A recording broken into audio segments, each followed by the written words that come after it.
بسم الله الرحمن الرحیم. راغلی ټولو مېلمانو،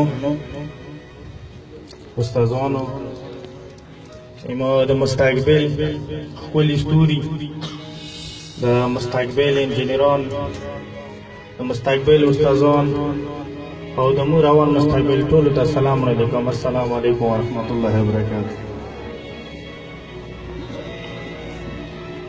مو اورېدلي دي چې د یوې علاقې یو د یو ملک یو د خلکو کامیابي او ترقي هغه د ځوانانو نسل کې پټې وي. د یوې علاقې یو د خلکو خوشحالي هغه د ځوانانو په سینو کې پټې وي. خو ما معلومه کړې دي چې هغه سینې کومې وي، هغه کومې سینې وي چې هغه علاقې ته خلکو ته عمل ته ترقي ورکولی شي. هغه کوم خلک وي چې هغه علاقې ته خلکو ته امن او انصاف راوړلی شي.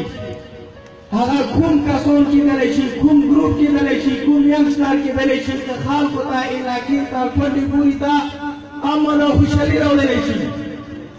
نشي راوړلی هغه سړی خپل علاقې ته خوشحالي ته هغه غال وي.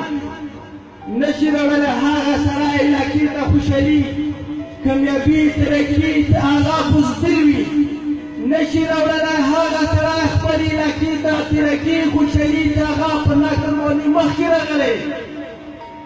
ترقي کولی شي هغه کمونه، ترقي راوړلی شي هغه ینګ، ترقي راوړلی شي هغه استادان، ترقي راوستلی شي هغه ډپارټمنټ کوم ډپارټمنټ چې علاقې ته هسې ځوان واچي چې کوم ځوان د ما علاقې ته ضرورت وي.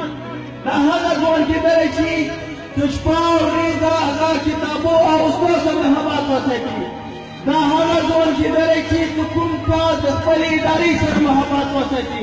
دا هغه یم کېدلی شي چې کوم سړی کتابو ته او دا په سره خپل محنت ته توجه ورکړي. موږ ته داسې ځوانان پکار دي. نه دي پکار هغه ځوانان چې هغه په ګروپ په شکل کې وي، ایمانداري نه لري. نه دي پکار هغه ځوان، هغه ینګ، هغه سټوډنټ چې د ګروپ په شکل کې موجود وي، ښه محنت نشي کولی.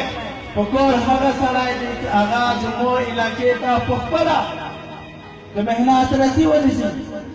نن څه پاته سټوډنټ فیډریشن دلته پروګرام کوي، نن چې خاص کړو دا مشرانو ته ته ټیم ورکړی دلته دا ناست وي، دا روزګار لري، دا مصروفیات لري. تو سره ټیم نشته خو تا ته ټیم درکړی دی. ولې؟ تاسو نه د امیدونه دي، تاسو د مستقبل ستوري یو، تاسو به مستقبل ته رڼا راوړو، تاسو به مستقبل ته قوم ته علاقې ته خلکو ته امن او انصاف راوړو. نن څه زموږ کوم حالات دي، نن څه زموږ کوم حالات روان دي، واجب دی چې موږ ته کمزوري دي د تعلیم د هغه تعلیم چې کوم موږ ته ضرورت دی.